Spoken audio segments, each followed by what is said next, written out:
Hello, everyone. My name is Amol Nirgudkar. I'm the CEO of Patient Prism, and we're here live at Dykema's biggest industry event of the year, 1,300 attendees.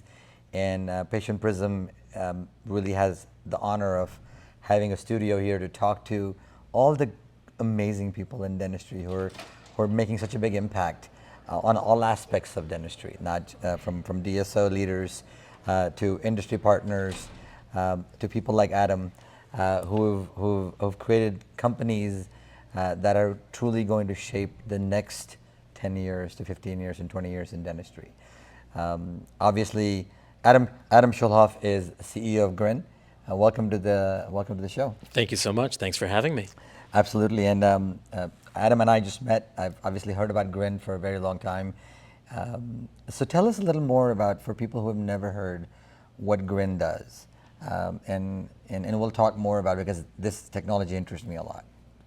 Yeah, well, I really appreciated what you said about not just looking at today, but really 5 years, 10 years down the road. That's what I always prided myself on doing. I am an orthodontist by trade. I play an orthodontist on TV.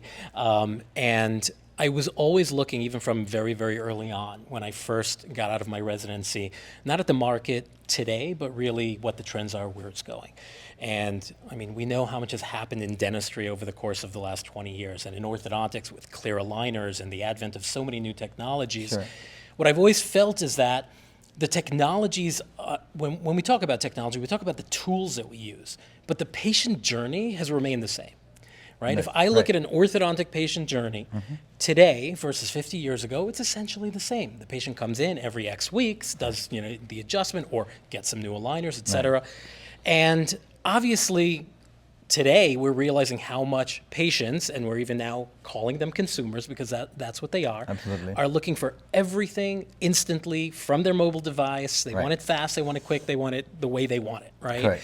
And I started realizing, as some of the new technologies came to the market, that we are just not leveraging technology for the patient journey and how we treat the patient, not just the tools that we use on the patient. And so one of the core pillars of Grin's value proposition is infusing technology into the patient-doctor journey so that the doctors can actually give consumers what they're looking for, which we now know is not just reduced and transparent pricing, but actually convenience. Right? Now, this all happened even before COVID. So my team got together a year before COVID with this in mind. And then, of course, COVID hit, unfortunately, for many. But for Grin, I have to say it was quite good because it just boosted us. Accelerated the process. It accelerated us so far where suddenly clinicians were seeing this and understanding this. And I think consumers had more of a voice demanding it to some extent. So what you're saying is Grin really is a technology company that's really optimizing the patient-doctor journey, right? Because last 50 years, patients have been doing the same thing. Now you're taking that away, you're disrupting that by allowing convenience for them to use mobile devices. And I'm interested to know more about this, right? Because I've seen the Grin scope and it's beautiful.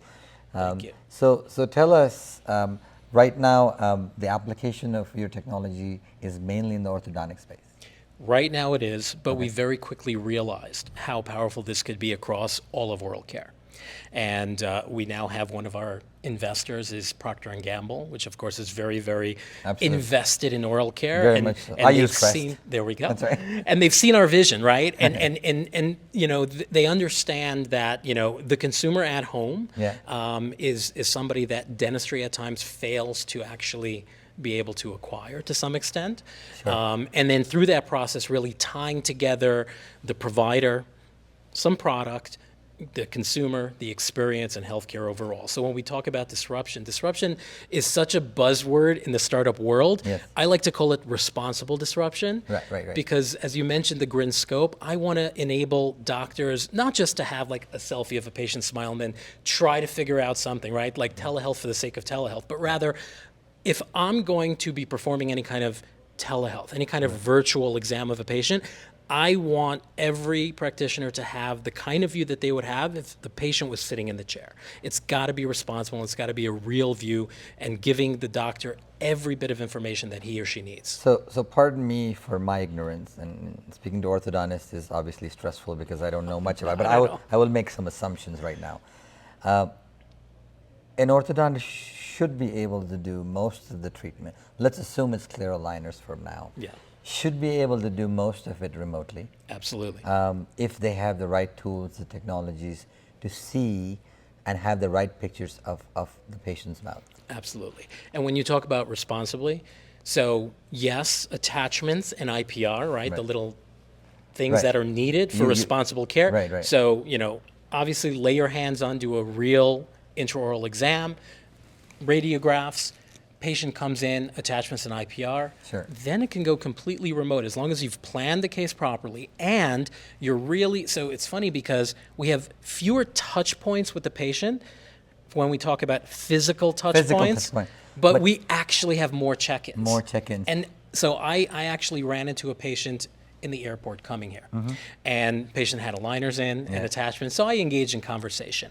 And this patient, I was at one of the key questions I ask is, so how often is your doctor having you come in? And she was actually being treated by a general dentist, not an ortho, great, and her treatment looked like it was going beautifully.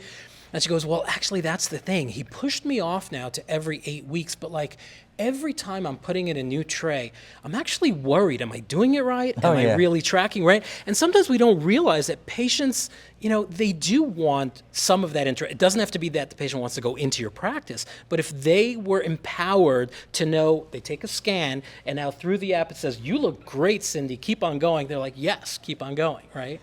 It also almost ensures that the compliance is better, right? So this is something that I cannot yet say because we're starting to do the studies, but anecdotally, we are doing fewer refinements because when a patient changes tray to tray, there are human eyes on it. It takes 30 seconds, quickly review the scan and say, fantastic, keep on going. Or, you know what, something's not tracking, wear this tray an additional 7 days. We're gonna set the app to ping you and take a new scan. And so Grin can provide the scope and the software for a patient to take the full set of pictures, to upload them into a secure place where their orthodontist can review the movement of the teeth. Absolutely. And then decide that, hey, you know what, I think you need to wear this for a week more. Exactly. Right? And we actually do it as a video because we offer the orthodontist the video or the pictures they can choose, but orthodontists and general dentists love seeing function as well.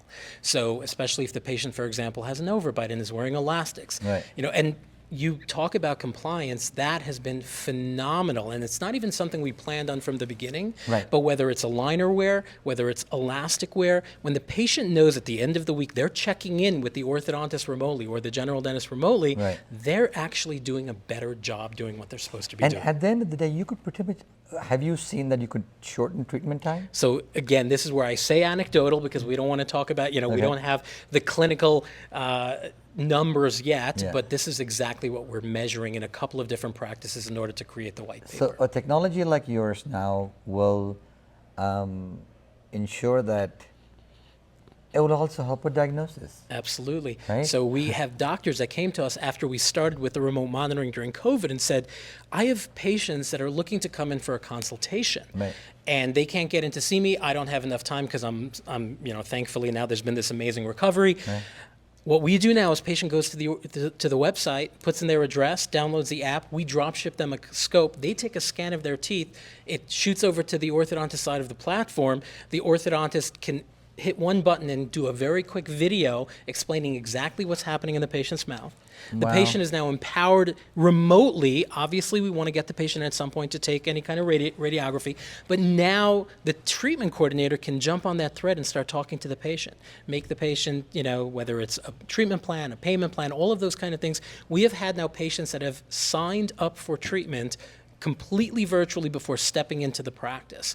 Then they come in, they take their panoramic X-ray. So you've kind of pre-sold them already. Exactly. Now we're talking about a really hot lead to the point of either they're almost sold or completely sold on the platform virtually, while this doctor's consult column was full and could not get in that patient anyway for a couple of weeks. I mean, one of the things we've seen, and I talk to a lot of DSOs across the country, especially the general GP base. I mean, and the orthodontists are doing what they're supposed to do. Great, right? There's not an abundant supply of orthodontists that'll come and work in the GP world anyway. GPs, generally speaking, do not have the skill set to diagnose when a patient needs orthodontic unless it's asked for, unless there's severe crooked teeth. And they don't understand that there's other reasons why you need orthodontic treatment. So we're doing this now in a couple of DSOs and in a couple of large practices where patient is in the chair of the hygienist, clearly needs orthodontics. They're unsure of timeline, they're unsure of anything else. And they pull out the Grin scope, they're taking the scan of the patient, it gets shot over to the orthodontist on his or her own time. You know, we usually say try to do it within 12 to 24 hours. We'll shoot a video to the patient telling them exactly what's needed. And this is all done in a HIPAA compliant manner. Absolutely.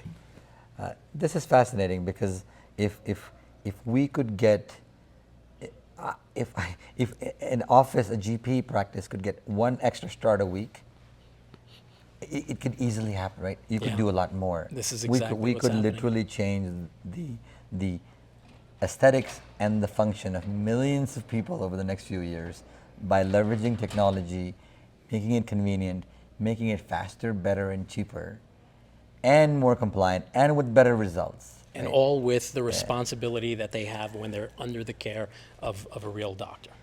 Well, I am impressed. I cannot wait to. I've been wanting to. I never thought I would see you today, but I'm so glad I did. I am as well. I look forward to visiting you at your headquarters. You guys are Austin-based company. But how do people go to your website, grin.com? Get-grin.com. Get-grin.com. Visit them, whether you're a GP practice or orthodontic practice. I think this is what's going to drive more dentistry, more innovation. Technology is going to drive more dentistry, period. Absolutely. It's also going to help people improve their lives. What a pleasure this is to talk to you. So thank you so much. Thank you very much. Really appreciate it. Pleasure.